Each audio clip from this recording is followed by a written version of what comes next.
Salut tout le monde, j'espère que vous allez bien. Bienvenue sur cette nouvelle review d'actualité autour de l'IA. Aujourd'hui, on va review ensemble l'alternative gratuite la plus intéressante à ChatGPT+, et on est ok au niveau de l'introduction. N'hésitez pas à vous abonner si vous souhaitez plus de reviews d'actualité autour de l'IA, et on est parti pour le premier point. Malgré le retour de Sam Altman, les inscriptions à ChatGPT+, sont sur liste d'attente. ChatGPT doit actuellement optimiser ses coûts, et les concurrents de ChatGPT en profitent pour accélérer. Le nom de l'alternative, Copilot, anciennement Bing Chat, c'est un chatbot développé par Microsoft via un partenariat exclusif avec OpenAI. Depuis quelques semaines, Microsoft a changé sa stratégie autour de son chatbot et Edge n'est plus obligatoire pour utiliser Copilot. On peut y accéder avec un compte Microsoft à l'adresse copilot.microsoft.com. Donc nouveau nom, nouvelle stratégie, un concurrent entre guillemets en moins depuis quelques jours, et ce matin on apprend l'intégration de GPT-4 à Copilot et de plusieurs nouvelles fonctionnalités. Donc les fonctionnalités de Copilot déjà présentes et nouvelles. En premier, on a la saisie vocale, donc c'est très intéressant pour de multiples raisons et ce n'est toujours pas disponible sur ChatGPT Web. Ensuite, Copilot utilise GPT-4 Turbo, l'annonce a été faite ce matin, donc on retrouve la même pertinence que via ChatGPT+.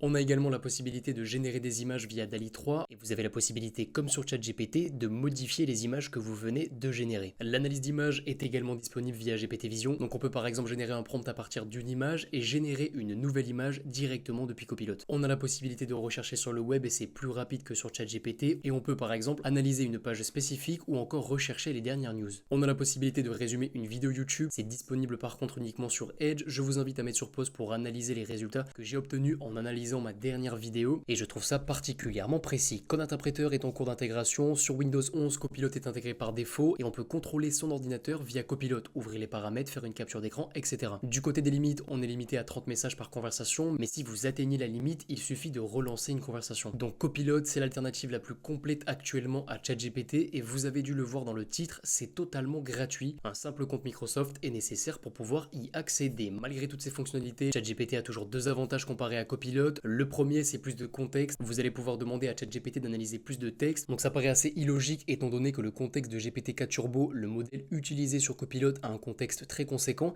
mais Microsoft limite la taille du texte qu'on peut envoyer à Copilot, étant donné qu'on a une limite très généreuse sur l'utilisation de GPT-4 Turbo. Et vous pouvez contourner cette limite en utilisant Claude 2 via Po.com. Ok, donc deuxième fonctionnalité non disponible, les GPT. Alors les GPT ne sont pas présents directement sur Copilot, mais Microsoft via Copilot Studio permet aux abonnés de la suite Microsoft professionnelle de créer des GPT. Donc c'est très axé utilisation pro et c'est une solution payante, inclus dans un abonnement pro et accès IA, mais vous retrouverez un concept quasi similaire à 100%. Et sur plusieurs points encore plus intéressants. Copilot Studio a davantage travaillé l'intégration des GPT avec des applications extérieures, en développant assez loin l'expérience no-code. On peut créer des enchaînements d'appels vers d'autres applications pour créer des GPT très spécialisés. Et l'équipe de ChatGPT doit actuellement travailler sur un concept similaire. C'est le futur, on pourra créer des agents IA spécialisés et donc très efficaces. Les GPT by Microsoft intègrent les mêmes mécaniques que d'autres ressources hébergées sur la suite Microsoft. Les GPT sont par exemple partageables entre collaborateurs. Et on retrouve également des fonctionnalités basiques. Vous pouvez par exemple créer des GPT qui se basent sur un document spécifique pour répondre à des questions précises. Et une dernière précision, si les GPT Microsoft vous intéressent, je vous recommande de contacter le support Microsoft en amont pour être sûr de l'abonnement nécessaire. Microsoft a des dizaines d'offres et c'est parfois complexe de s'y retrouver. Donc on arrive à la fin de cette review. Microsoft accélère, il profite des problèmes de scale qu'OpenAI rencontre, et ce qui est très intéressant dans cette histoire, c'est que les problèmes de scale que rencontre OpenAI doivent être réglés avec Microsoft qui loue des serveurs à OpenAI. J'espère que la vidéo vous aura plu. Si c'est le cas, n'hésitez pas à aimer la vidéo et à vous abonner.